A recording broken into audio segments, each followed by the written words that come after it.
find somebody to like take care of my wigs for me. They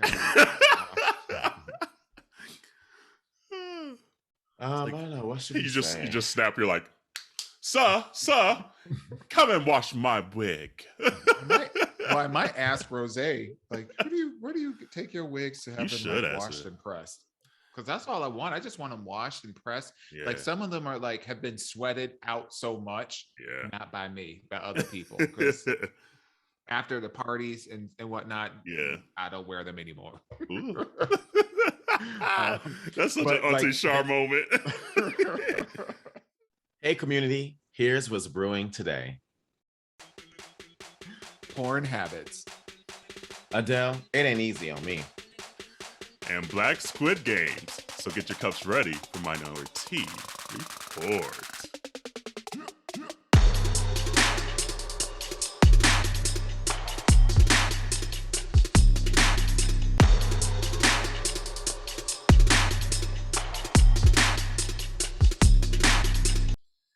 Hey, welcome to Minority Report. It's Auntie Carell. It's Auntie Duan. And Auntie Jarrell. Hey, you know, this is the third start. We've been having technical difficulties, but that's okay. That's okay. Mm-hmm. Don't want us to be great, but we're great nonetheless. Ha! Oh. That part. Yeah. And happy Halloween week, too. I got this little fake knife in my head that my husband done randomly bought. Yeah, I'm like, so cute. I'm like, is there something you're trying to tell me? What were the decorations? Are the decorations done this year too? He didn't do much for Halloween. Well, like he started to do stuff before he just recently took a trip to New York, and he was doing stuff before then, and then now we're about to go. This sounds very bougie now that I'm about to saying this out loud. We're about to go to PV for a week, and so when we get back, it's gonna be like 3 days before Halloween. So I don't know what the hell he's gonna do, because normally he likes to do his stuff for his little diabetes sucks but this tastes good channel.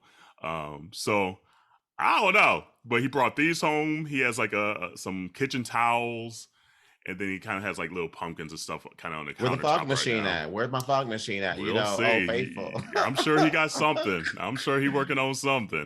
Yeah, I don't know what happened to the fog machine. It's somewhere. Look, after that day, it's been gone. It's been in my MIA since that day. Girl, seriously, set the fire alarms off and everything, the smoke alarms off, because he did the fog machine in the house. And I slept right through it. And I slept right through it. Did. Like you I and was Fizz. dead. I was dead. Yeah, that was a fun week.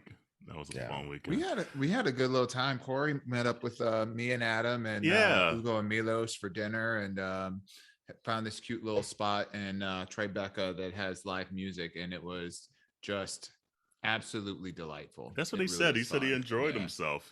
And I was like, how was Dewan's friends? He's like, oh, I liked them. He was like, I could see myself hanging out with them. I was like, oh, that's good. Yeah. That's Ooh, Corey likes somebody? Okay, now. Hey, girl, I know. And for him to actually say I would hang out with them, too, that's a whole nother level. Because he don't be hanging out. Literally, every time we would talk, so like my husband took a trip to New York. Like I couldn't go. I had a friend in town, et cetera, et cetera. So I was like, go, boo. I take trips all the time. So see ya. But every time I would talk to him, he was like, you know what? I really enjoy being by myself, just wandering the city, just doing this and that. He's like, I feel home again. I was like, are you saying you don't miss me? Right. Today he said he missed me. That seed. Right, exactly. That seed is like, honey, about to be moving. Girl, we'll see. I don't know. But I mean, here's the thing. Corey loves being anywhere except where he's at. Like, so we can move to New York and he's already on to like the next thing. He's like, ooh, okay, got my feel. What's the next adventure? What's the next scene? And that's just his spirit. He just loves constantly just moving and getting new. Thank God we've been together for a decade. I'm surprised he ain't got me. He got him a new. Yeah. Look, not a trade-in. Exactly. A newer model. But no, he definitely said he enjoyed hanging out with you in New York. So yeah, it was a lot of fun. We enjoyed it. But did we say it's a wig episode? It's a wig episode, community. So turn on your YouTube, subscribe. You know we be playing with the hair the whole episode. we said it in one of the false starts. Yeah. It's like we had a whole other episode and realizing, oh, hold on, shit going crazy. This computer was not trying to work. Right. Ooh, speaking of new 8 o'clock.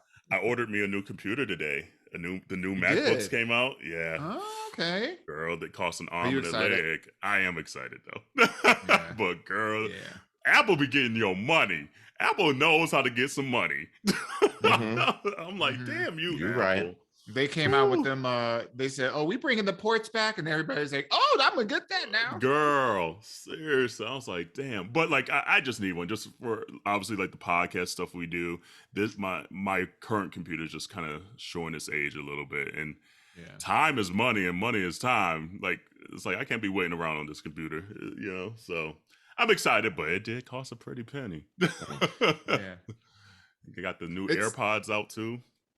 It sucks because like I feel like the computers are like last longer than like the cell phones. The cell phones could last longer, but you know they come out with a new one every single year, and if you're used to upgrading, it's like okay, well I'll just trade this one in or whatever. But like, you know, I've had my computer. I was thinking like, how long have I had my computer? And I think I've had my computer for like 5 years. So like, it's coming up on that time where I've got. I'm like, damn, I just bought this thing, but it's like 5 years ago.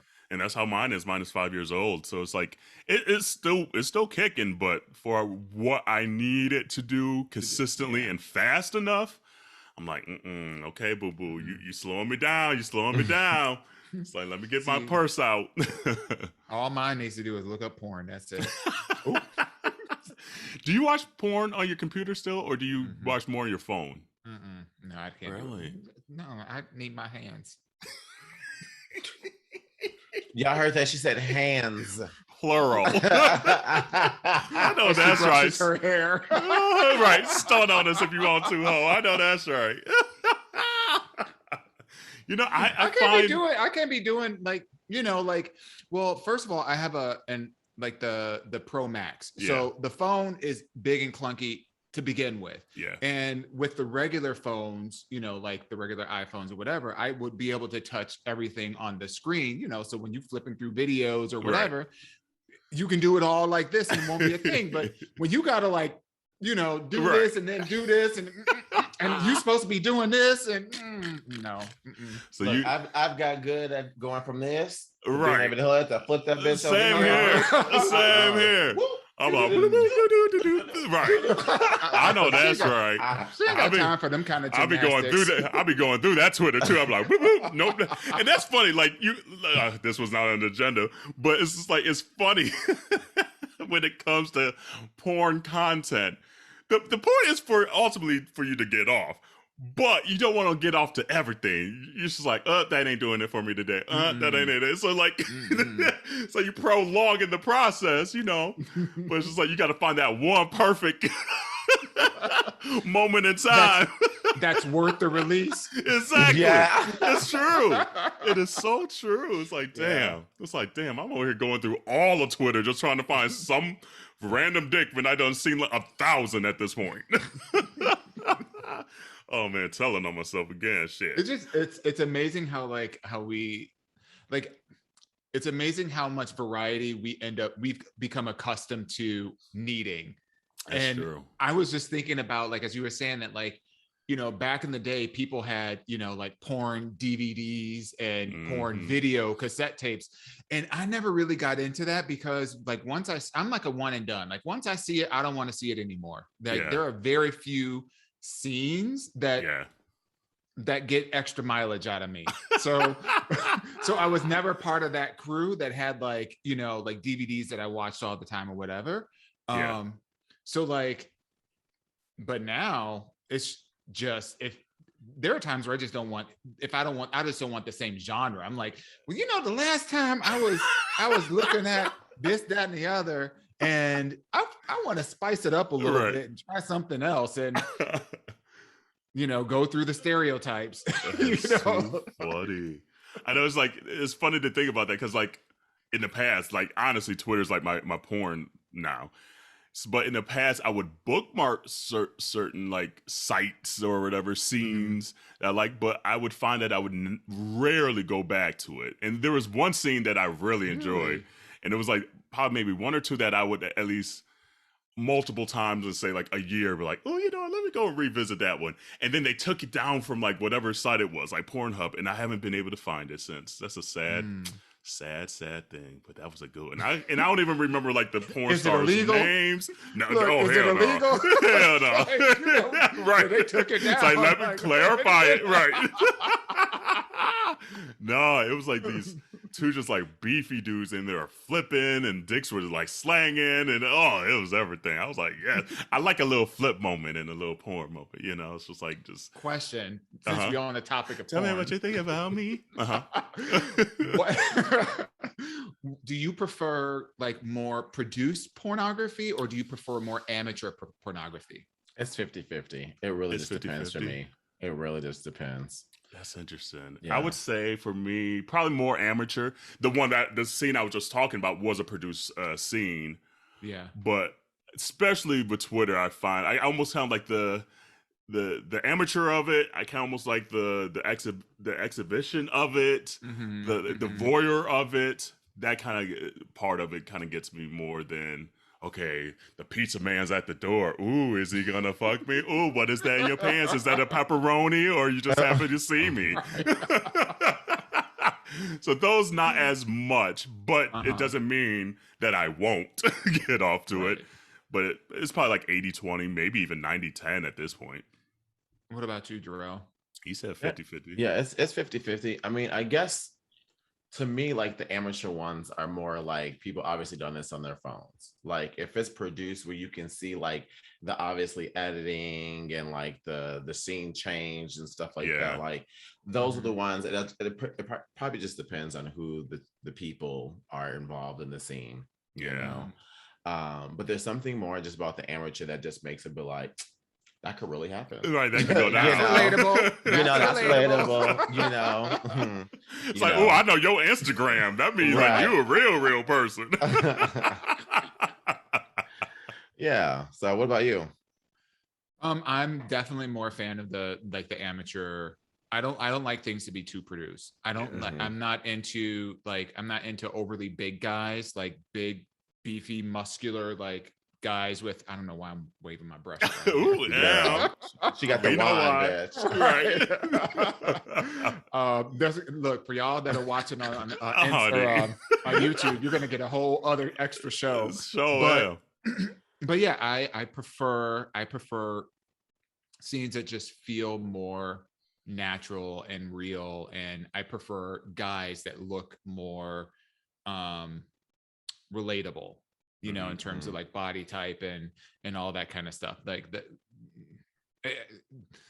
there are times where I stray of the preference, because you know she's a variety kind of gal. Yeah, no, so exactly. A little variety pack.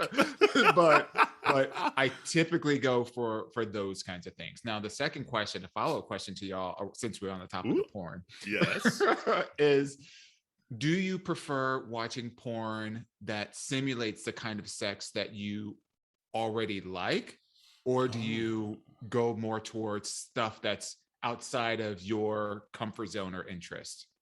That's a good question. So like if you're predominantly a bottom, do you watch more scenes that focus in on the bottom's experience, you know, or the top's experience, or you know, you? That's a very good question. I would say, what would I say on that? I don't know if I really, I don't think it's never crossed my mind in that way. So now I gotta like pay attention, because for me it's just like whatever, like, ooh, I like that, follow, or da, you know. Is it more of stuff that I don't know. I'm pretty open. So there's oh God, I always got to think about how much I fucking share on this damn podcast. I am pretty open to a decent amount. There's only a few things that I'm like, either tried it, didn't like it, or haven't tried it and I just have no interest. Like me, like fisting. You're not gonna fist me. Would I fist somebody else? Potentially. Have I done it? No. So, but I don't seek out fisting on like Twitter or something. But if it's there, you kind of like, oh, well, okay, he's kind of hot. You know, you stop for a moment. So it's just like, like grossed out by stuff that I don't do. Yeah. But I don't think I necessarily seek out stuff that I'm uncomfortable to do. Okay. What about you, Drew? Yeah, honestly, I don't think I really pay too much attention to if it's something I'm just not like. She type in dick and ass. That's it, honey. I mean, honestly, like if it's up, then it's up. You know, that's all that matters at this point. It is up. It is up. Literally.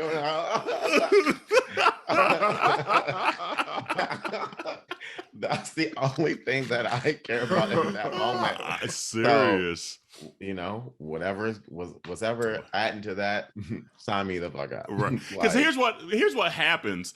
At least more time in maybe recent years, is what will happen is I will like go to Twitter and look up stuff for like the podcast to talk about or see what's trending.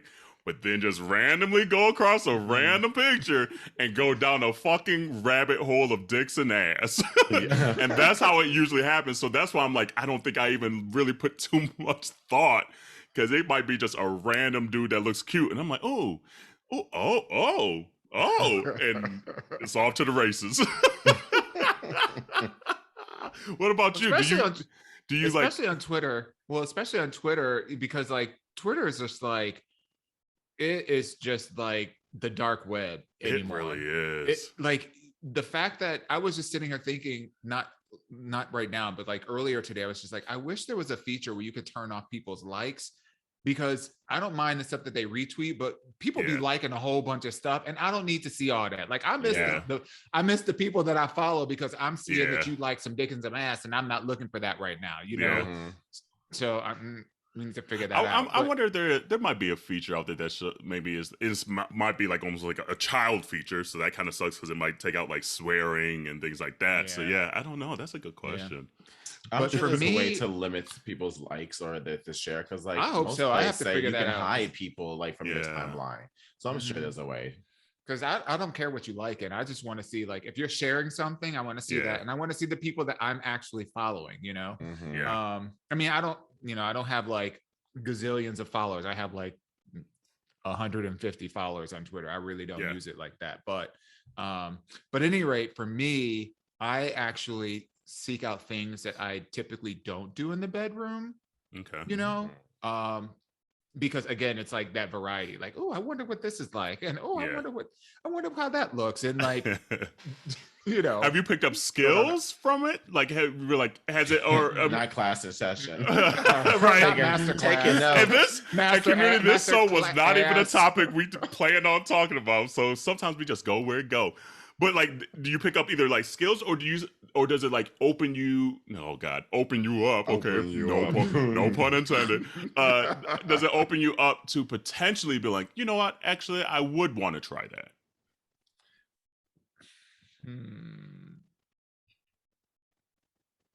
There hasn't been anything that I've really seen in a video that made me want to really try it or picked up any skills. Okay. I do find that I judge a lot of people's like oral skills. Like I judge them because there are some people that like are nothing but like tight-lipped on it. And then there are some people that they cheeks suck all the way in. You know, that's the stuff that I'll be talking about right there. Not the soul sucker. Right. Twitter, find soul suckers, please. Right, exactly. That's what. I don't think I judge people, but I think I notice if they good or not. But like, oh, nah, that ain't it. And it might even be like a quick subconscious moment, like, no, that ain't it. Damn, she as a he's going in. Like, damn, okay. And I don't know about you, but I could definitely tell when people are like really enjoying the sex that they're having on camera. Like when it's like when they enjoy each other. Like for me, that is. Like, I don't like clinical sex. Like if I can, that's one of the reasons why I don't like a lot of overly produced, you know, like porn, because hey, I think you're hot. I think you're hot too. Well, let me get in that ass. And it's just like, and it's supposed to sound like it's a very siloed sound even. It's like, oh, I got to make these grunts and I got to, that's not sex all the time. Like that's a very minute moment in time, and maybe a lot of moments of time, but like it's not always consistently that. Right. Yeah. So and nothing like nothing like your dad calling you when you're talking about porn. Oh my God. Come Pastor, on, look, Pastor heard you. Right. He's like, boy, stop talking about that. Channeling his call to you right now. Okay? So is. He's like, next topic, please. Next topic. I know that's right. Oh Lord, I'll call him back after this. Ooh, Lord, now it's got me uncomfortable. I don't know what to do. Oh man. Well, anyway, yeah, that wasn't even a topic we were playing on community. We want to know, like, do you like produced porn or do you like amateur porn? Maybe we'll put that question out there. We'll see if IG takes it down or not. But and send us what you like too. Oh yeah, send us some community members be sending some stuff. I'm like, continue, please. Oh man, have y'all heard that? Well, I don't know how you couldn't hear that. The new Adele song. Yeah, I heard it. Yep. Ooh, what was that, Jarrell? You ain't like it? I sure didn't. Really? I sure didn't like it. What did you like? I mean, one, it sounded like a little bit of Hometown Glory mixed with I won't let you. Turning Tables. It gave me a little bit of Turning Tables mixed with Hometown Glory. I just feel like I heard it already. Like nothing about it was just like new. It was just like, for it to be 6 years, it don't feel like it was 6 years. I felt like I heard the bonus track to her last album. Okay. You know? Yeah. So I don't know. I guess I'm at this point, like, because I've been rocking with Adele since 19, before she even back when like MTV music videos were still having that moment where they put new artists out and you only got to see that new artist doing those certain times of music and when videos. she was still a little rough around the edges and she was chasing pavements. She still had that red hair. Woo, and she had that bun. Okay. Like I go way back with Adele. Okay. So I don't know. I think of a lot of my favorite artists. You know, I think of like Beyonce, you know, who each album is giving you a different look. You know, I think of, you know, like Kehlani, she's giving you something different. You know, most albums, Ariana Grande tries to do it and often does give you something a little bit different too. You know, I don't know. I love what she can do, but I feel like she's now solidified that's the only thing she can do for me.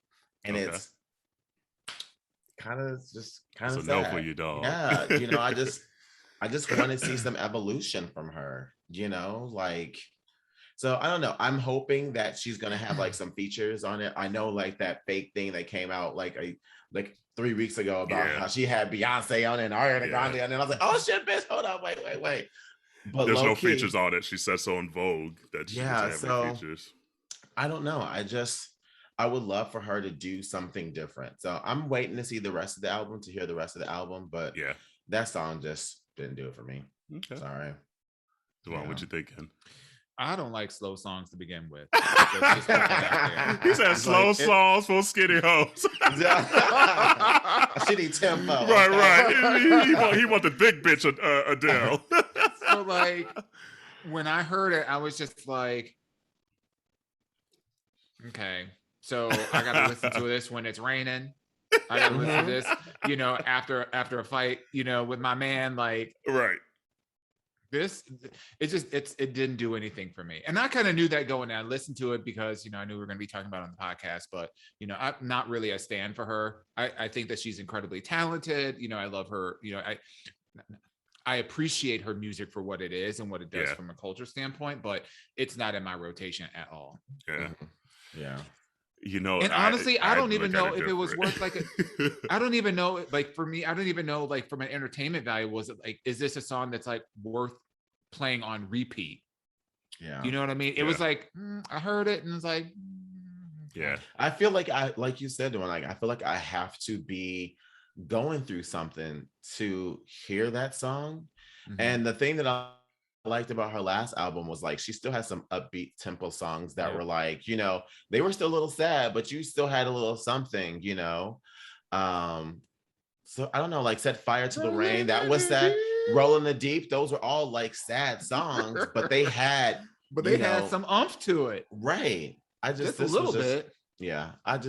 So maybe that's a good thing for us. Maybe good for us to being in stable places where we don't have to feel like emotionally wrecked to enjoy a song. That part. Like, that's a true statement. Like I listen to music differently. Completely so like I get the point you're making that it's an Adele song, and but then the other part of me is just like, golly, she knows how to do a melody, and damn, she knows her lane and kills that fucking lane, because I honestly don't want no club banger for no Adele. I don't go to Adele for no club banger. So part of me, yes, I do want to hopefully, and it sounds like the album is going to be a little more evolved, because she said, this is kind of the most Adele song on the album, and it was like the first song she wrote gearing up for this album.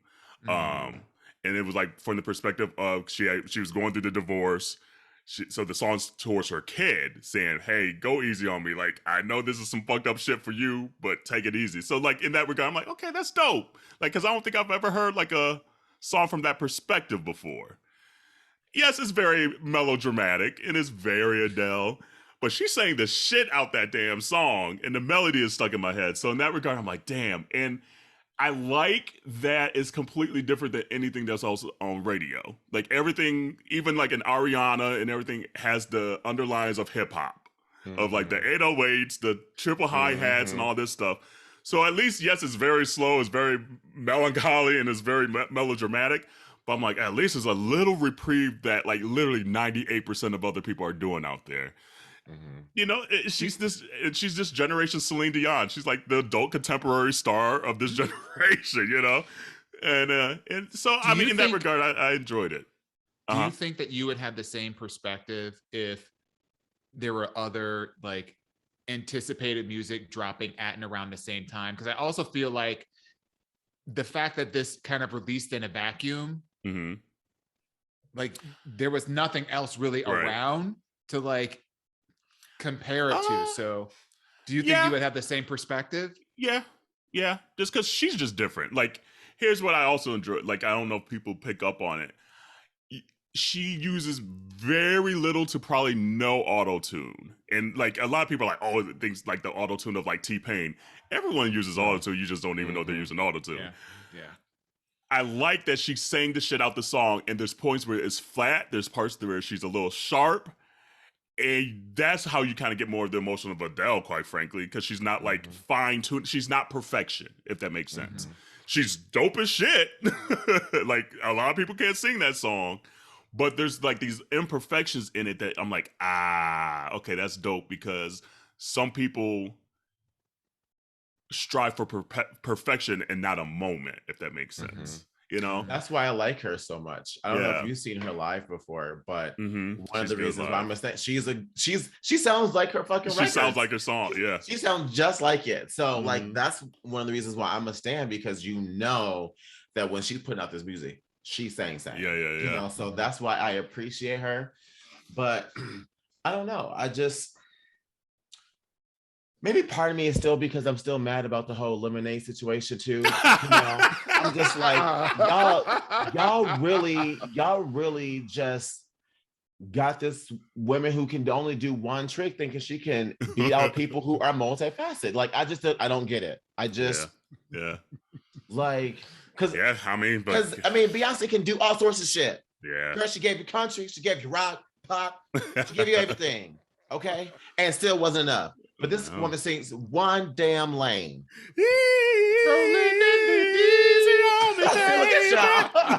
It's the ease, bitch. It's the ease. Right. But yeah, like I just enjoy it. I enjoy Adele, and I enjoy that she doesn't take. She knows she's Adele, if that makes sense. Like, she's like, bitch, I get it. Like, I'm campy, all this stuff. So I love watching her interviews, because she's like, I get the joke. She's like, I get it. Like, I don't know what you want to do. She's like, I didn't set out to be Adele and make these melancholy songs, but shit, that was what was on my heart today. Well, tell me what else on your heart. Ooh, a lot of dudes just breaking her heart. Her and Mary, we said that we don't want Mary nor Adele to get out their shit. But yeah, so it'll be interesting what the second single does, where she goes there, and she looks gorgeous. She looks great. I'm like, go ahead, Adele, with your little. She always, I mean, frankly, she always looked great. Yeah, you know, even as a plus size individual, you know, she just really just a pretty girl. Carried herself so well. I mean, but she had the ultimate glow up though. When you see her from Chasing Pavements to Easy on Me, bitch, it's honey, like, you're right. You be like, Chasing Pavements, she looked like for real was out there on them pavements. Girl. Hey, yeah. Look at Rihanna. Look at Rihanna them first couple of years. But even Rihanna, like you could tell, like I don't know, Rihanna was still pretty and like SOS, please send help. She was pretty, but it was a little rough. It was a little rough. She wasn't the queen of cool that she is today. Yeah, that's the damn right. sure. That's true. That is true. That is true. So yeah, we'll see what this is about. But she broke all the damn Spotify. She's still breaking all these damn records. That's the crazy thing. Like she broke all the Spotify records. She broke all the Amazon Music records. She's still printing CDs, vinyl, and tapes for this go round. So I'm like, so her last 2 albums went diamond, selling over 10 million. It looks like she on that track again. It's like I'm like, go and get that coin, girl. She'll get mine. I'll buy me a vinyl. It's like I'm gonna buy me a record. You know. So yeah, I will. But you know who else people, or I guess on the flip side of it, people aren't checking for is Jesy from Lil Mix.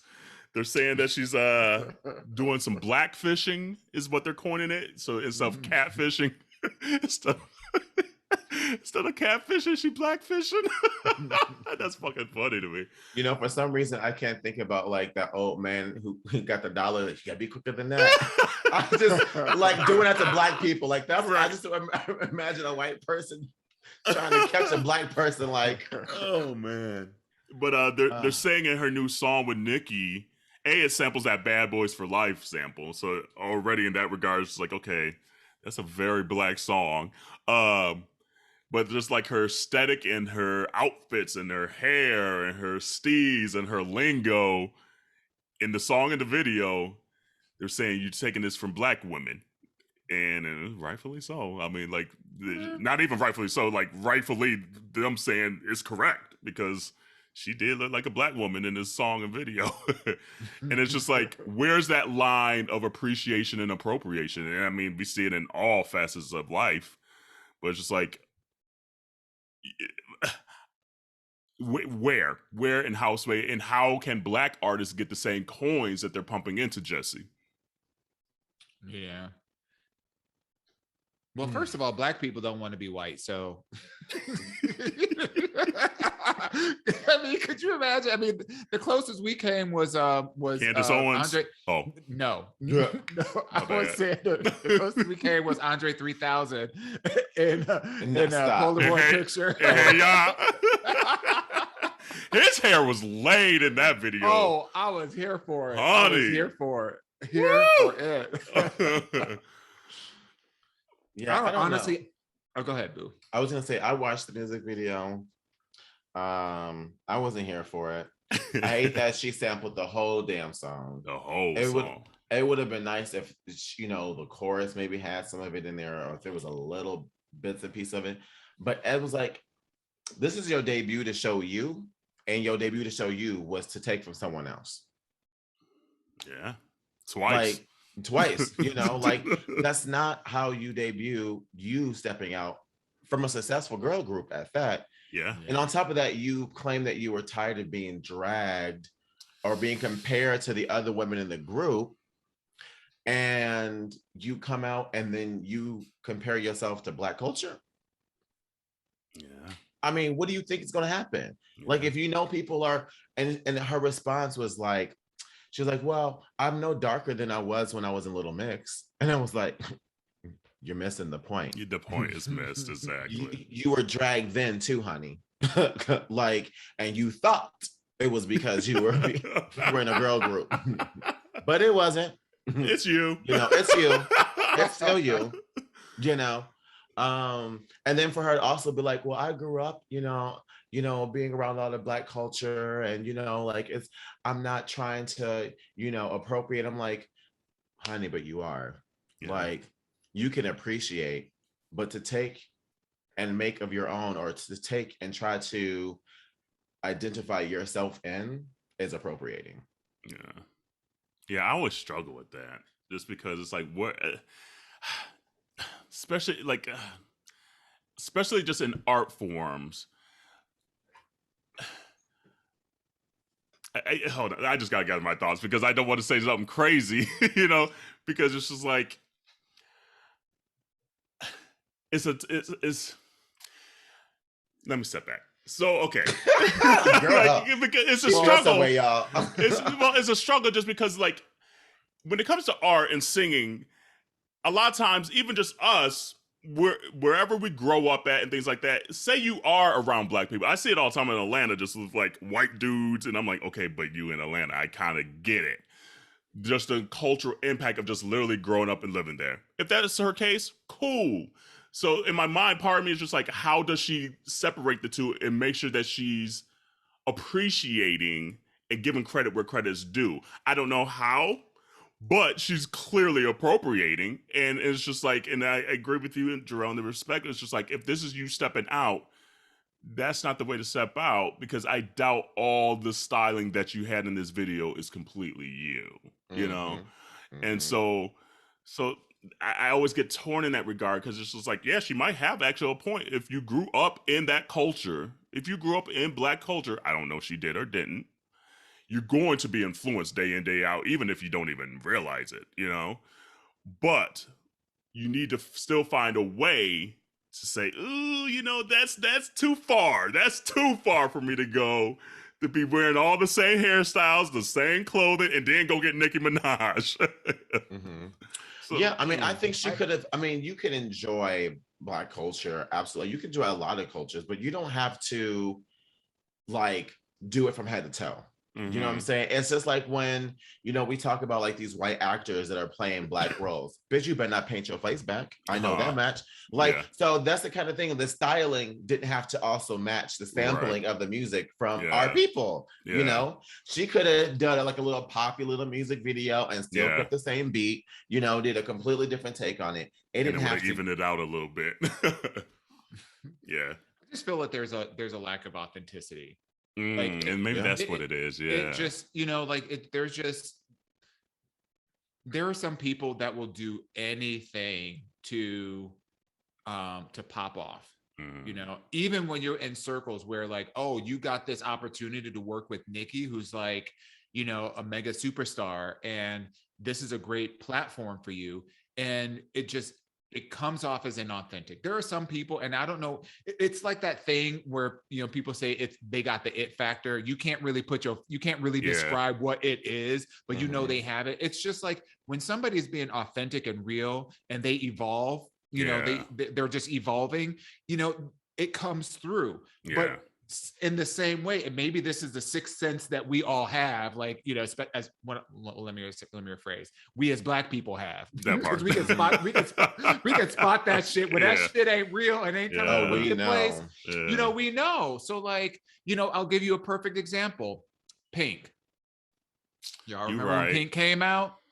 She was repped by Babyface, and it was a whole machine behind her about her look and all that, and she was, there you go, look at pitiful. Like with her short little pink hair and rocking R&B and all that shit. But there was something, but even in the midst of that, there was something authentic about, even though there was something authentic about how she embodied that persona. And as she transitioned into what she now does, swinging from doing Cirque du Soleil and, singing, opera ballads, power ballads, right? Like it feels like that's part of her journey. Where this feels manufactured, it feels inauthentic, and like in my view, that's where like that line of appropriation versus appreciation comes through. Because if it's not coming from a place that this is just part of my journey, and where what I'm all about and how I'm embracing all parts of this, people spot that shit a mile away. You nailed it. Because that's where I struggle. Because and that's the struggle. I most clearly know. I'm like, that ain't her. Right. That ain't her. and so then when you appropriate, it's no longer the appreciation doesn't come across because it just looks like a facade and fake as shit. Yeah, that's that authenticity part of it. Yeah. Don't I hate you for sending this photo in the group chat to her though? Oh Lord, hold on. Bitch, y'all, I can't. Oh damn. Why they do her like that though? And then show the whole to this. And quite frankly, she looks like more like she's looking like Christina Aguilera era. She does look like Christina. Looks very much like Dirty. The album. And honestly, in her case, I think what happened is she got in that girl group. So and not everyone can be in girl. Not everyone can handle girl groups. And the focus that comes of being just a woman. Period. Everyone talking about your body. Everyone talking about this. Everyone talking about that.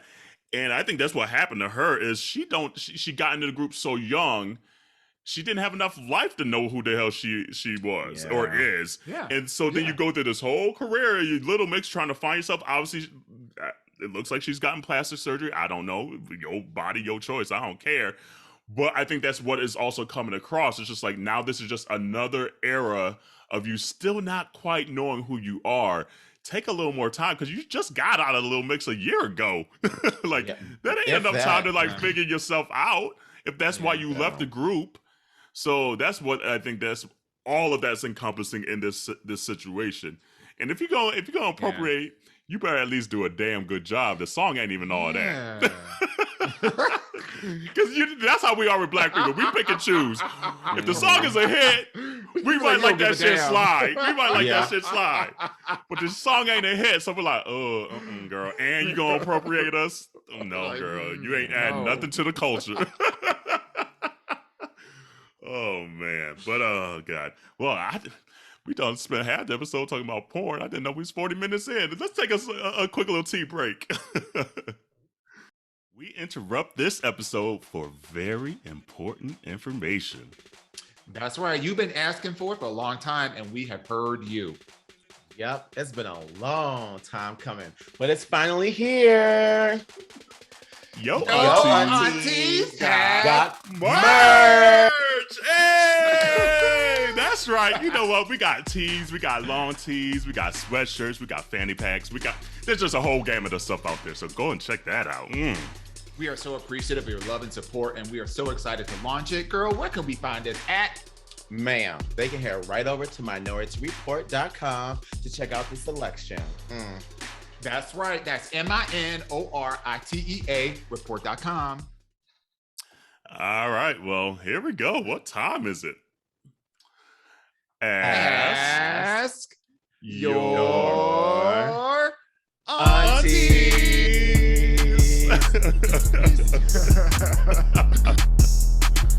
Oh, man. Let's see here. And this is a short and cute one. It just says, hey, aunties, so how long should you get to know a person before you officially start dating them? And this came from community member Omar. Hey, boo. Hey, Omar. Hey, Omar. Okay, so I always struggle with the term dating. Okay? Let's start because dating to me is the stage of when you're getting to know somebody. Okay? So is that what you're talking about? Or are you talking about being exclusive and in a committed relationship? Because that's not dating to me. Dating is that stage of you getting to that exclusiveness and whatever terms you have in your relationship. Right. I'm assuming it's probably that latter part since that word officially. I'm officially missing you. Oh, that's a good song. Right, come on to me. Can't nobody do it like you. Oh.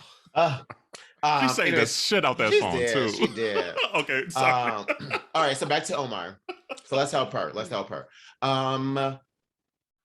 I typically say it's like a job. You got that 90-day window. You know, like that's my timeline. You know, and then that's when you get a performance review. Okay. And then you decide, is it a yay? Is it a nay? You know? Now I ain't gonna say I always follow my own damn advice, okay? But now at my age, that would be where I would go. Younger, before, I was getting in relationships after like a month and a half. Yeah. You know, after like 6 weeks of meeting somebody. But I think you need to make sure that you're having no matter what the time frame is, make sure you're having the right conversations that you need to be in a relationship that works for you and your partner, or especially that works for you. Yeah. So, you know, having those important conversations as far as what your wants are, what your needs are, what your expectations of the relationship. You know, do you want to be in a monogamous relationship or an open relationship? Do you know, all sorts of things. Like, just make sure you're having those important conversations before you even think about getting in a relationship, because we all know you can get wrapped up in the honeymoon phase and just enjoy having a man hold you at night. That's true. You know, and somebody to feed you. Ooh, feed me, Seymour. You know, or choke you down a little bit. I saw that one on Twitter too. You know, it's very easy to get caught up in that and then forget to watch and pay attention to like the red flags, or just simply just not asking the right questions because you're so caught up in something else that you hadn't been receiving when you were single. Don't forget who you bring to the conversation of being in a relationship, so that way you know you're getting into the right one. Because all that time you're being single, that's the time when you find you, and you need to make sure you bring all that present in that conversation. So, yeah. What are you thinking, Dewan? I think I don't think that there's a timetable that works for everybody. I think every relationship has its own path that or potential relationship. Every encounter has its own paths. And so I think, you know, as an individual, as you're going through this experience with someone or multiple people, whatever your preference is, that you figure out for yourself. I think that the bigger question is, you know, do you want to be, you know, what is the purpose of your dating? Is your purpose of dating to be in a relationship, or is your purpose for dating just to be, not just to be, is your purpose for dating to get to know and just be with other people without having the responsibility of being in a relationship? And the reason I say that is because sometimes for a lot of people, you don't know what you want in the context of a relationship. You just want the relationship. We talked about this a little bit last week with the Ask Yo Auntie question. This notion of sometimes that we're willing to put things, you know, put our wants and put our needs on the back burner for the things that we want.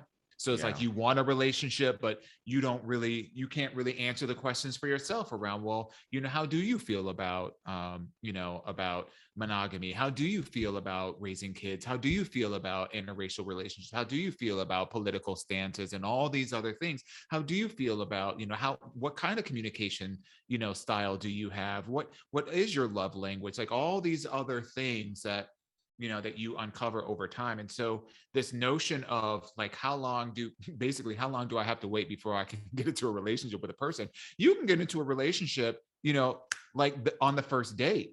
And now whether or not it'll work, that's a whole, well, 99.999% of all relationships fail.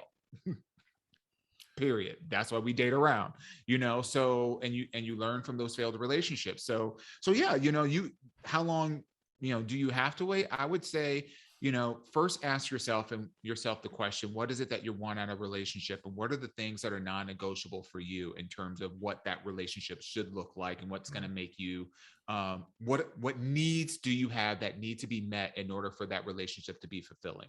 Okay. Once you've determined that, then it's a matter of compatibility. So as you're dating this person, the intent, if you're dating for the purpose of a relationship, not dating for the sake of just dating, is you are looking for compatibility and you're looking for things and you're having conversations and you're figuring out for yourself whether or not this situation is even going to work for you. Is it worth pursuing? And if it is worth pursuing, the time that it takes for the two of you to come to terms with whatever agreement that you want to make. I'm trying to use as broad a language because I don't want to like promote a certain kind of relationship has to look a certain kind of way. Right. But whatever it takes, that's how long it takes. And I'll tell you what, it will be worth it for you to take as long as it takes for you as an individual to feel like the person is contributing to you and contributing to the possibility of a relationship that could be fulfilling, not just because you have it. Yeah. What do you think, Kuro? I agree with both of you. I don't think there's really a timetable. I feel like sometimes we put unnecessary pressure on ourselves to say, oh, I got to know someone for 90 days. And then the next step is this. And then the next step is that. And then a marriage and a baby carriage. Not like, baby. I think a lot of times you know what you know sometimes after the first day. You can tell a person's spirit. You can tell a person's like, energy a lot of times after that first date. That's when you know you want to go date 2, date 3, and things like that. You can kind of feel that out literally initially. But I just to add on top of what everyone said, just don't. If I had to do this again, and God forbid, but if I had to get back into dating scene again, I would probably just tell myself that cool it now, like just chill, like don't put unnecessary pressure on yourself because. Sometimes you feel like by a certain age, I should have been here and I should have done this and I should have had that already. Like, I think I probably felt that a little bit when I initially was like dating a lot when I first moved to Chicago. Luckily, I met Corey and things like that. But I would just say, just don't think there's a set rule. I agree. Know what you want out of it. Know what you're going to be able to bring to the table. You might not have everything figured out, but at least have an idea of potentially where you want to kind of head or what you kind of like, because there's things just along my journey that I was like, oh, 28 Carell wouldn't even know he enjoyed this or knew he liked this or knew he'd be here. But I was at least foundationally knew some shit that I want to at least try and potentially go this route. There's always going to be constant forks in the road that you just got to make some decisions. That's just what life is. But at least foundationally, but don't add any unnecessary pressure of saying, damn, it's day 87. Should he have asked me already to be his boyfriend officially or etc.? Like, don't do that to yourself. Obviously, there might be times where you're like, damn, okay, it's been too long. I've given them too many chances. And I think we had that question a few weeks ago where it's just like, how long is too long and how many chances do I give them? Exactly. So only you can answer that. If you start kind of get itching and things, have the conversation. Be like, hey, I really like you. It's been a year. Are you wasting my time or are we getting together? Like, is we finished or is we done? What is it? and be a grown-up in those spots, in those situations. Do you like me? Yes or no? Check yes or no. You need to be my boyfriend then. You need to hurry that shit up. Because if not, you're about to lose me. I'm about to find me something that I truly want and enjoy. So I don't. Go ahead. One of the rules that I have, and rules are made to be broken, but one of the things that I do try to do pretty consistently, in the context of like budding relationships and dating, and I'd be curious to know what you guys think, or if you do something similar. Is I generally wait about. I want to be dating someone for 3 months before I introduce them to anybody in my circle, friends, family, or whatever. In part because you never know where the situation is going to go. Yeah. And I don't want to be introducing, like I have some friends that they go on one date and then the next minute they want to be introducing them to, everybody. They want to be bringing them into the crew. Yeah. Like, know about that. Know about that. That's a little,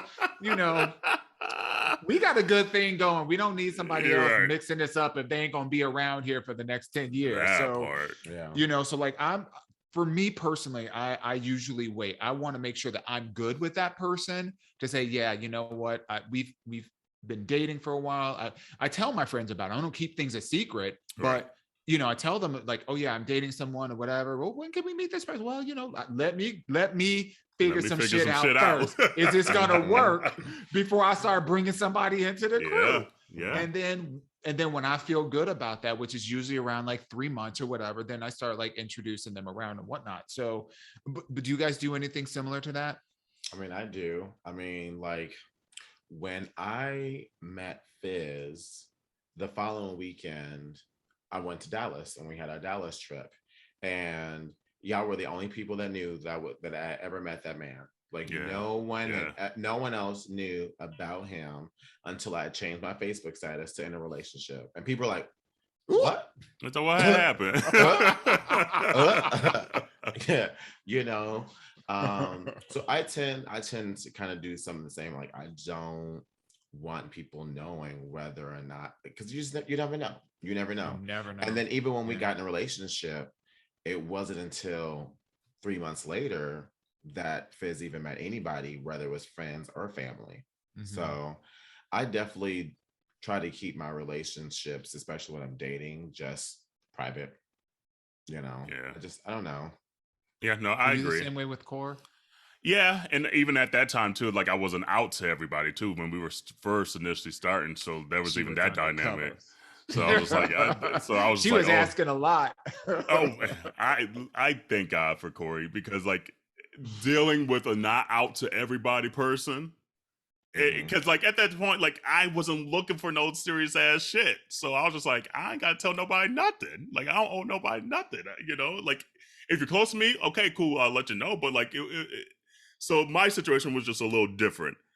If I had to do it again, I completely agree, because I don't need too many outside voices as I'm still trying to figure out the situation at hand. And I don't need anyone tainting anything. I don't want anyone's, because quite frankly, people would be like, well, I saw him here with this guy, but bitch, we ain't official. I ain't I'm dating around too. So it's just like a lot. What I care about might not be what you care about, Dewan and Jarrell, and y'all telling me all this stuff. I'm like, well, I don't even give a damn about that shit. But now you got me hyped up and lit shit. Maybe I should care about this. When at the end of the day, I really couldn't give two shits about that part of it. I care about this. And so I think that's the sole reason why I wouldn't bring a new person around initially, because I'm still literally trying to figure out everything for myself. And what I value in this relationship is he going to be able to fulfill whatever XYZ, like whatever it may be. So I think it'd be a good idea to not do that, because, like you said, then you get the hey girl, who honking? Hey, no, that's New York girl. Hey, happy Halloween, move, bitch. And I know that street too, so you know it's work. There's not much room going up that street, so somebody parks and they need to move. That's exactly it. But yeah, like you said too, Dewan, like you bringing them into the crew, and it might just be bad energy. Like, but then again, you might really see how they really interact, though. Like, oh damn, you like that? Like at the bar, you like that with the friends? Never mind. You ain't getting another date. You ain't getting this cookies no more. The one risk that I always that I take on with that is that by the time you introduce them to the crew, you find out who they didn't slept with, and it's like, damn, I went with you already. Yeah, right. That's the only thing. I don't think that bothers me too bad, though. Quite frankly, it doesn't to me as much anymore. But yeah, I don't really want anybody that my whole crew didn't, you know. Like if the whole crew, like if all my crew, I'm like, damn, okay, that's kind of crazy. Well, look, that's Monopoly to me. That bitch got Monopoly. Like, oh, bitch, okay, you done got all 4 pieces. Come on, Yahtzee. She just shook them dice. Like, damn.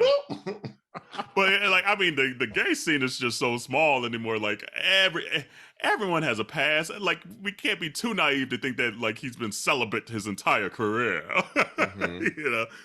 But yeah, I don't know. And I'm just an old married broad, so who knows what I'm talking about.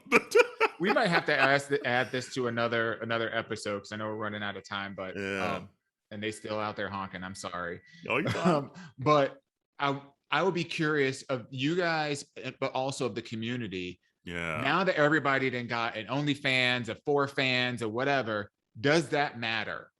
Does that matter to you? Oh, there's a question to AYA that's close to that. Ooh. And actually, I like we have a special guest coming up in a couple of weeks, by the way. And I put a little check note to that specific question to ask this person. So, because I think it'd be a hilarious conversation, A, and it'd be real deep. So, yeah, that's a good one. I like that. Yeah.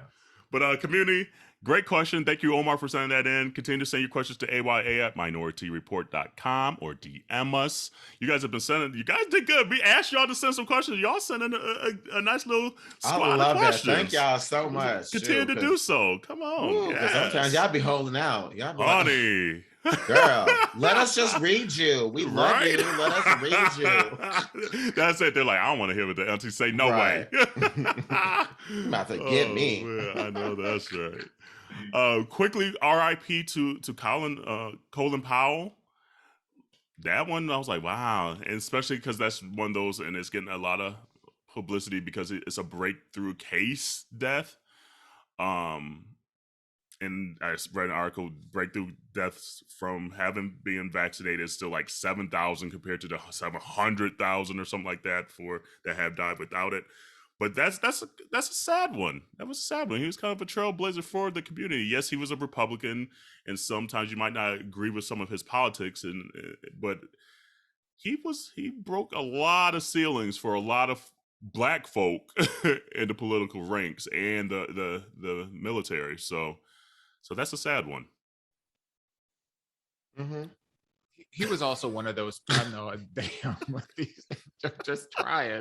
He was also one of those people that just also showed that Black people are not monolith. Like the experience is not a monolithic one, because even though he was a Republican, even though he's and he's Black, he didn't always toe the line, and he spoke his mind when he disagreed with something, or he disagreed with his own party and things of that nature. So definitely a trailblazer in that regard. And it's so sad that COVID claims another victim.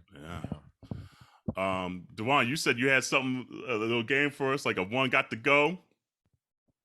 Yeah, but I'm trying to figure out how I'm gonna do this without a honking going on. It's like you bring them upstairs, be like, "Hey, you gonna play this game too? Stop that honking!" Right. Hold on one second. Let me pull it up here. All right. So a couple weeks ago, we played this little game where we named off 4 songstresses, right? And we said we got to get rid of one. And help me with my memory: Mariah Carey, Whitney Houston, Janet Jackson, Mary J. Blige, and Mary J. Blige. Yeah. Okay. So I said, okay, well then why don't we play this with classic Black TV shows? So one of these got to go. Hold on, let me pull it up. Where's she at? Here, I could put it in the chat. I have it right here too. Okay, because I can't find it. There we go. There it is. Go. Okay. Yeah. So one of these Black sitcoms got to go. Martin, The Cosby Show, Living Single, or Good Times. Gone forever. I already know my answer. I know my answer too. What's yours? For me, this was I purely just went on what I watched the most growing up. Okay. Cosby's, Martin, because my cousin's in the show, and Living Single. So Good Times have to go. Same here. Bye, Good Times. Good time. Like Good Times. I mean, it was just before my time. No pun intended. Yeah. And even though we watched it here and there, like Martin, Cosby, and Living Single was like on, like weekly, because they were just on at that point in time, but Good Times was already off the air. You had to kind of catch it here and there, kind of thing. If you had thrown Fresh Prince in there, then I would have been fucked. I don't know which one I would have got rid of. I don't know. I don't know which one I would have got rid of. But in this case, Good Times for me. What's yours, Dewan? Mine would be Martin. Really? Yeah. Actually, I'm watching Good Times right now. So I could tell you must be, because you mentioned Good Times last week too. So I'm like, he must be watching this show right now. I every chance I have like a couple of like 20 minutes here and there, I throw on a little episode or whatever. I don't know. part of me is just going back to like watch some of the trailblazing images on TV in the midst of like waiting for, you know, some of our now TV shows like Insecure, which we'll talk about in a minute. But yeah, for me, it will be Martin, and only because, you know, it's not to diminish, you know, like the comedic stylings and the contribution to the culture, because I was here for it or whatever, but like the shows that I was glued to the TV set for, I was definitely glued to Living Single. I was definitely glued to The Cosby Show. And although I wasn't glued to the TV show, for me, it's just the history of it. Yeah. You know, like if we would have, if I would have said, because this was my question, if I would have said like, because I was trying to pull things from like different eras, right? Yeah. The only two that are really aligned are Martin and Living Single, because they were the same era. Cosby, and they were the same hour. It went Martin, then Living Single. Exactly. So like I was trying to pick something that like that spanned across time, and I was thinking like, oh, well, what about like the Jeffersons? You know, like, but in my opinion, that didn't have the legacy and the impact that Good Times did, of seeing, you know, that Black family for the first time.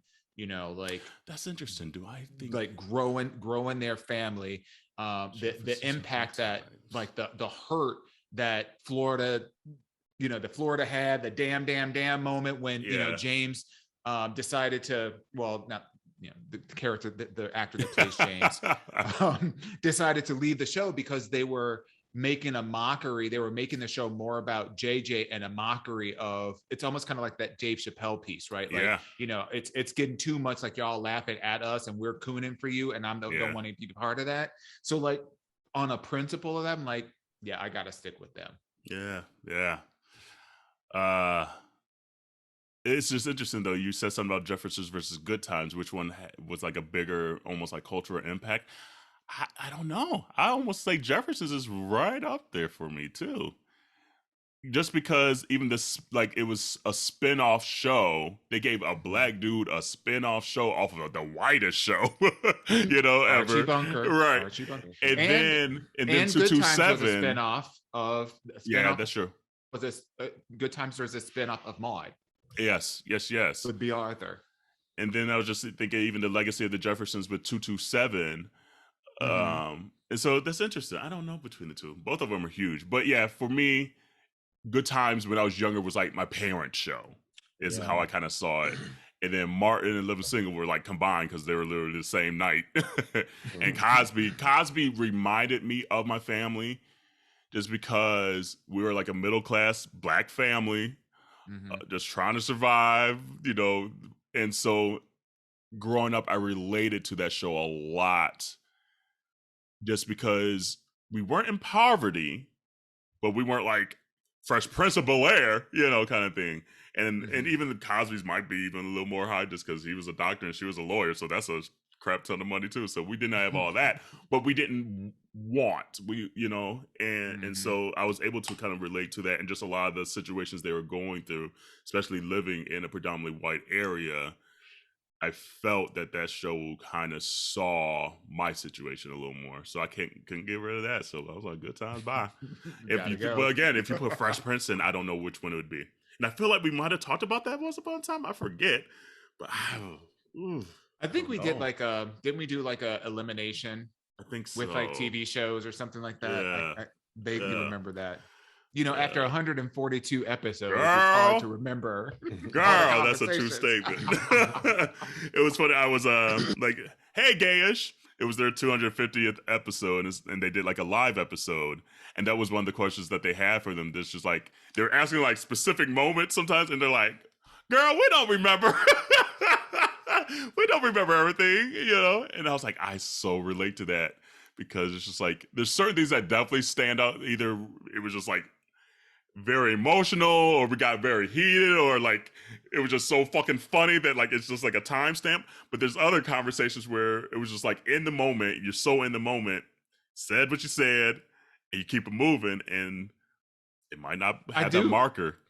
I do feel like the moments that are imprinted in all of like our three of our minds are the ones that are the funny ones, because we got into hella like little like spats.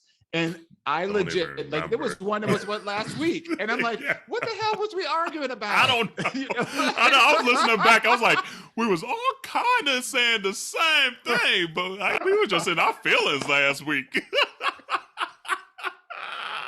But like the ones that I absolutely remember are the ones where we just fucking laughed our asses off because of whatever was going on or whoever said what was just so damn funny. That's so true. So true. So yeah, so that was a good one. One got to go.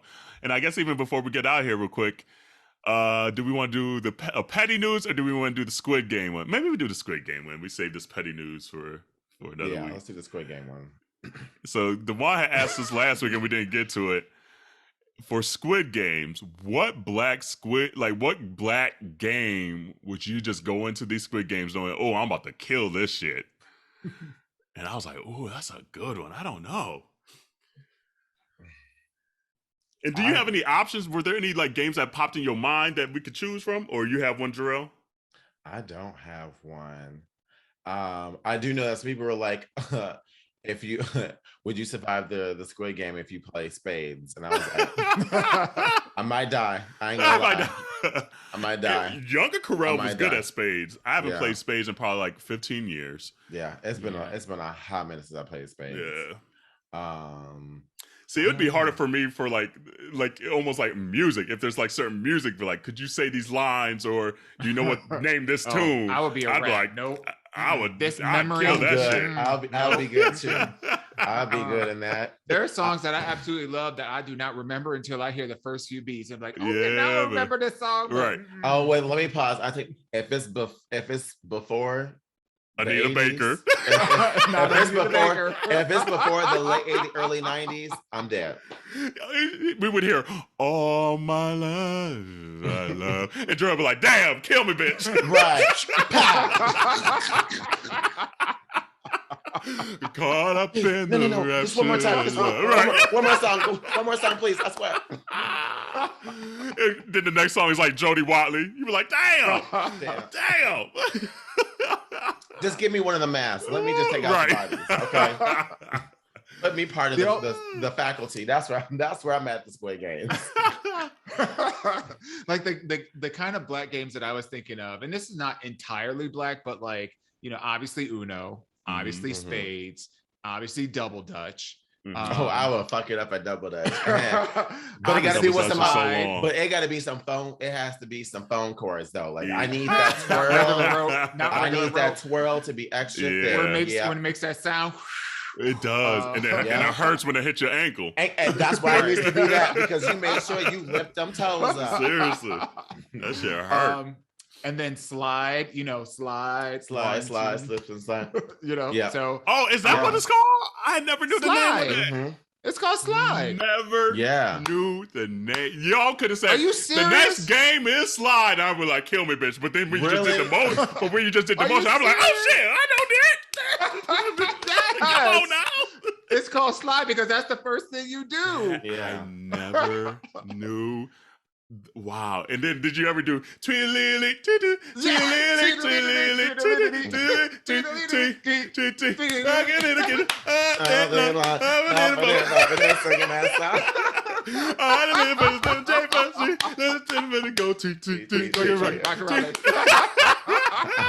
See, I'll kill that one too. They should have known then. I was loving me some Rocket Robin. Between the music of it and the gayness of it, honey, living. We had all those. Like there were like clap games. Clap games were really big when I was like growing up. Like because we had no phone. We had shit else to do. you had books. You had books, you had crayons, you know, you could you had to stay outside. But we also did stupid shit like the flinching game. Like, you know, if I jumped and you flinched, you gotta lick. You gotta lick. Or you did this. If you saw the circle and you looked at it, boop, you get hit. Yeah. Like, you know, we had like them weird ass like little things. It's true. It is true. Damn. So Uno. I mean, I was always decent at Uno. I don't know if there's really that much skill of Uno. I'd say spades is more skill than Uno. Oh, absolutely. So, I think one of the things I love about Uno is the fact that it really is an equalizer, because you could start out the game and think you got a whole ass hand, but like you know, a lot of it. And then next thing you know, it's like, damn, draw 4, damn, draw 2, damn, you know, skip me, back to me, you know, like. Yeah, but I guess there's some skill because you got to know when to play those. Yeah, that's that's the piece, and depending on how you play, because you know everybody got house their rules. Own rules. Yeah. See, I don't do that. I do original rules. We gonna play by original rules within the deck. If you don't know what those are, we got the instructions. See, wait, is it the original rules or the original black rules? No, it's printed in the book. Oh, see, because there's one rule, I forget what it is now, that I just found out like maybe a year ago that was not a printed rule, but it's the only, like, it was, everyone played it. I think it was the stacking. Yeah, it was the stacking, and then so like if you put a double like a pick, like draw 2, you can do another one on top of that. That's not until you run out. But that's not in the rule book. That's the black rule. Yeah. No. So you would be killed because you said the black game. Yeah, exactly. But that's not really like that. That stacking is I don't want to say universal, but like that is a home game by a whole lot of people. Yeah. That's not just relegated. That's not part of our culture. Right. Just part of our culture. I don't think we played any other way though. Me either. I'm 37 now. I was like 36 years old when I found out that was not in the rule book. Yeah, last year when they tweeted that, I was like, wait, what? I was like, shut your mouth. Yeah. We learned, I remember because me and my brother and my sister and my 2 cousins, a girl cousin, a boy cousin, we would all go down. Our parents would take us all down to Huntsville, Alabama to stay for, you know, a couple of weeks with my grandmother. And so she would have us and we would go to vacation Bible school and all this stuff. Well, in between that, she would have games for us to play. And that's how we learned how to play Boggle, how we learned how to play Uno, how we learned how to play, you know, like, I don't know if this is politically correct or not, but the checkers game, but it's a ethnic checkers game that begins with the letter C. You know, learn how to play that. You know, we learned how to play a lot of the games because there was always 5 of us, you know, there's always 5 of us. So we needed to play together. And we learned these games by reading the rules because my family's really big on reading and like writing and all that stuff. So we had to read the rules and play by the rules. Yeah. We always played categories. That seemed to always be the game we played a lot. I think that was called category. Is categories the one with like it had like a book and it had like a little die and like you roll the die and it has letters on it and whatever. You had to draw something. You had to draw something, but like name everything and it has to start with this letter. Was that categories? I don't know that was categories. Now I gotta look that shit up. But we played that a lot. As a family, we played Taboo a lot. We did Taboo that one too. Taboo was like the game. Yep, categories. Yep, that's what it was. Oh wow, I remember. What was the game? That's crazy. What was the game that caused the most fights in your family growing up? Monopoly. Monopoly. We had a family friend that was just smart as shit, and he would always want to play Monopoly, and after a couple of times I refused to play Monopoly because he would beat his parents, he'd beat us, he would beat everyone, and it was no fun. I was like, should I say his name? Vernon. Hey Vernon, if you listen, he was just smarter than all of us, and it pissed me off because I was smart too. But I was like, this motherfucker just it's a different kind of smart. Damn it. And he used to piss me off, so I would stop playing Monopoly with him because I was like, I'm not losing again today. I quit. But a lot of times too, we had to like play outside. Like they're like, go outside, especially at Vernon's parents' house too. Like they were like, go outside until it's dinner time. So like we would play like cops and robbers in the neighborhood. That's how I knew how to get around town. Like, because it was like the neighboring city, which was a little bigger than the town I grew up. So literally a lot of times I would leave my bike there because I was there all the time and would ride our bikes around the city. So there's parts of the city to this day that I know just from those years when I was like 13, riding my bike around that city. Wow. So a lot of times we had to go outside, play basketball, go to the park, play freeze tag, play whatever variations of tag. Like we had to be outside. Is freeze tag a black game? Because I mean I played freeze tag. Is that a black game? Or is that like, you know? See, it's just like I was just. I think that's universal because even in schools, like, because even just in regular school, that was something that you. Yeah, I think I guess was it. I mean, because like Red Rover, I know that's white, but freeze tag feels black to me. I don't know. It was just because we played with black people. Literally, every time I played Freestyle, it was like with the black kids from church. And then I guess we played a little time, I guess, in gym class. Sometimes we do. Yeah, that. We would play it in gym class too. I think cool. about it. Yeah. But yeah, a lot of times if it was outside, it was like with my black friends from church. Yeah, we were always playing it with friends from the neighborhood. Oh man, that take me back. We didn't even know life was that simple until you look back. You're like, damn, we didn't have at least I didn't have a phone. Yes, we had like I bet Nintendo and shit like that. So like there was times we would play Sega. But what's crazy is I bet that there are listeners right now, not that are within the United States, because I know some things are like geographical, that have no idea what we're talking about because they were born in 2000 and 2007. Man. I hope you know some stuff because that just aged just. Isn't that wild? I mean, but if you're born in 2007, you should not be listening to this podcast. Sure. Go to bed. Go to bed. Do your homework. You better get to good grades. Right. I mean, go outside and play. Okay. Look. I'd be curious to see. Google these games and then don't come back. Exactly. Damn, go and get your Nintendo Switch. Okay.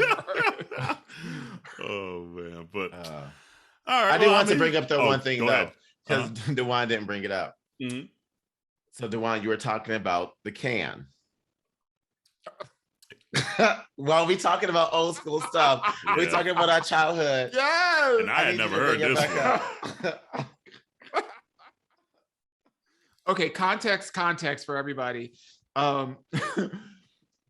Earlier this week, I was just sitting here thinking about like all the gay shit that I did, and I'm using gay like, as basically meaning like, feminine things that, I was just doing or whatever, because, I was a gay little boy and whatever. As I sit here talking in my wig, my auburn wig. Right, exactly. Bro, so like, kinda. I remember, so like, I was thinking that we could add another segment to, to what we talk about and just talk about something that we did as a kid, that really signified that we were, queer, gay, like more feminine, da da da da da.